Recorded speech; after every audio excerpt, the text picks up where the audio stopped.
하나님 나라 백성인 하백 여러분, 하백의 성경 아카데미에 오신 것을 환영합니다. 이 시간은 구약을 읽다 21강 시간입니다. 함께 나눌 주제는 신의 시대입니다. 우리는 이 시간에도 하나님의 백성이 모세의 인도 아래 땅에 들어갈 준비가 되다 민수기에 대해서 함께 나눕니다. 이스라엘 자손은 시내산에서 율법과 규례를 받았습니다. 애굽에서 나온 다음 해가 되었고 이제 떠날 준비가 되었습니다. 그러자 구름이 그들을 앞으로 인도했습니다. 이제 이스라엘 자손은 파란 광야로 여정을 떠납니다. 하지만 가는 길 내내 사람들은 불평을 합니다. 그들의 기억은 선별적이었습니다. 그들은 애굽에서 먹었던 생선과 오이와 참외와 부추와 파와 마늘을 기억해 냅니다. 그렇지만 오랫동안 노예 생활했던 것과 어떻게 애굽인들이 그들의 자손을 죽이려 했는지는 잊었습니다. 모세는 이러한 백성을 인도하는 일에 심각한 부담감을 느꼈고 결국 70명의 장로를 세워 자신을 돕게 합니다. 이스라엘 자손이 파란 광야에 도착하자 하나님은 모세에게 12지파에서 가나안 땅을 정탐할 사람들을 선택하여 보내라고 명령하십니다. 그리고 12지도자는 그 땅과 민족과 성읍들을 살펴보고 돌아옵니다. 이 사건의 결과로 이스라엘 자손을 광야에서 40년간 방황하게 됩니다. 광야에서 방랑하는 시기입니다. 이스라엘 각 지파에서 한 명씩 선별된 정탐꾼 12명은 그 땅을 조사하고 둘러볼 책임을 맡았습니다. 그들은 포도 열매를 장대에 끼워 운반해 옵니다. 모세가 그들에게 그 땅의 열매를 가져오라고 명했기 때문입니다. 또한 석류와 무화과도 가져왔습니다. 40일 동안 땅을 정탐하고 돌아온 그들은 그 땅이 실제로 젖과 꿀이 흐르는 곳이라고 보고합니다. 하지만 그들은 이스라엘 자손에게 절대로 그 땅에 있는 백성들과 맞설 수는 없다고 말합니다. 그들은 너무나 강하고 성읍은 견고하기 때문입니다. 그러자 이스라엘 자손은 불평하기 시작합니다. 그리고 애굽으로 돌아가고 싶어 합니다. 하지만 갈렙과 여호수아 두 정탐꾼은 좋은 소식을 들고 왔습니다. 여호수아는 백성에게 말합니다. 주님께서 우리를 사랑하신다면 그 땅으로 우리를 인도하실 것입니다. 젖과 꿀이 흐르는 그 땅을 우리에게 주실 것입니다. 여호수아는 그 땅에 장대한 사람들이 거주한다는 것은 문제가 될 수 없고 하나님이 백성에게 땅을 주시겠다고 약속하였으면 믿음으로 그 땅을 취하기만 하면 된다는 것을 제대로 이해하고 있었습니다. 하지만 백성들은 하나님을 신뢰하는 대신 그들 앞에 놓인 당장의 장애물의 정신이 팔려버렸습니다. 그래서 하나님이 그들의 구원자 되심을 망각하고 맙니다. 모세는 그들에게 하나님의 애고에 사신 것처럼 그들을 위해 싸워주실 것이니 두려워하지 말라고 합니다. 하지만 백성들은 하나님을 신뢰하지 않았습니다. 그러자 하나님이 자기 백성에게 노하셨습니다. 하나님이 행하신 그 많은 기적들에도 불구하고 그들은 하나님을 믿지 않았기 때문이었습니다. 그래서 하나님은 자기 백성을 진멸하라 하십니다. 하지만 모세는 다시 한번 하나님의 이름과 성품에 호소하며 말씀을 되풀이합니다. 나 주는 노하기를 더디하고 사랑이 넘치어서 죄와 허물을 용서한다. 모세는 하나님의 인자하심에 따라 이집트를 떠날 때처럼 이제까지 주님께서 이 백성을 용서하신 것처럼 그 백성의 죄악을 용서해달라고 하나님께 간구합니다.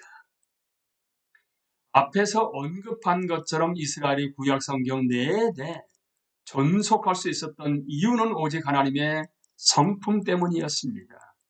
하나님은 모세에게 이스라엘 자손을 완전히 진멸하지는 않으시겠다고 말씀하셨습니다. 하지만 그들의 지도자가 그 땅을 정탐한 40일의 하루를 1년으로 쳐서 지금 세대는 반드시 40년 동안 광야를 떠돌 것이라고 하십니다. 그 세대는 하나님을 믿지 않았기 때문에 전부 광야에서 방랑하다가 죽습니다. 이에 대해 여호수아와 갈렙은 하나님을 신뢰하여 긍정적으로 반응했습니다. 따라서 그들은 새로운 세대와 함께 그 땅에 들어갈 수 있었습니다. 이스라엘 자손은 광야를 방황하면서도 계속해서 불평을 해댑니다. 그리고 이제는 자신들의 지도자에 대해서 불평을 하기 시작합니다. 이 하나님은 그들에게 분노하셔서 전염병을 내리시지만 모세와 아론이 개입하여 그 백성을 위하여 속죄합니다. 이후 가데스에 도착했을 때도 그들은 물이 없음을 불평하면서 모세가 그들을 애굽에서 왜 끌고 나왔냐고 투덜거립니다. 하나님은 모세에게 지팡이를 들어 반석에 명령하면 물이 솟을 것이라고 말씀하십니다. 모세는 하나님이 명령하신 대로 지팡이를 듭니다. 하지만 지팡이를 반석에 대고 말하지 않고 지팡이로 반석을 2번 내리쳤습니다. 그러자 반석에서 물이 솟아 나왔습니다. 하지만 하나님은 모세와 아론이 이스라엘 자손 앞에서 하나님의 거룩함을 나타내지 않았기 때문에 모세와 아론을 심판하십니다. 그들의 행동은 사소한 저항같이 보이지만 하나님은 자신의 명령에 완벽하게 순종하기를 요구하십니다. 이렇게 이스라엘의 위대한 2 지도자는 실패하고 맙니다. 그리고 그들 역시 그 땅에 들어가지 못하게 됩니다. 그렇게 해서 놀랍게도 광야 세대의 백성들만이 아니라 2 지도자 모세와 아론도 그 땅에 들어서지 못합니다. 아론이 죽고 난 후에 이스라엘 자손은 전쟁을 벌입니다. 그리고 정복 과정에서 거둔 첫 열매라고 할 수 있는 몇몇 승리를 거둡니다. 그리고 그들은 모압 평야에 도달하여 진을 칩니다.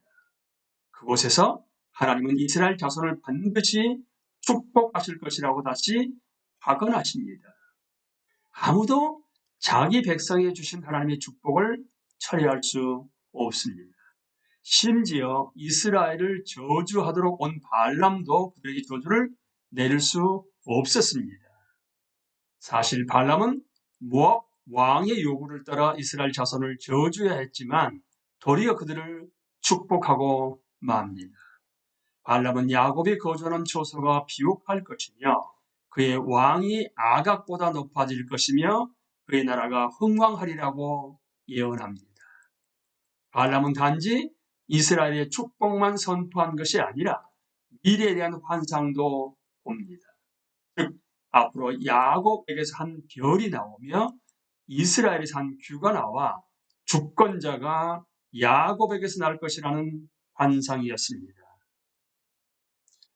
주권자에 대한 발람의 환상은 야곱이 창세기 49장 10절에서 유다에게 축복한 내용과 유사한 것으로서 다윗 그리고 궁극적으로 메시아의 통치를 통해 다윗 왕조가 세워질 것을 예언합니다.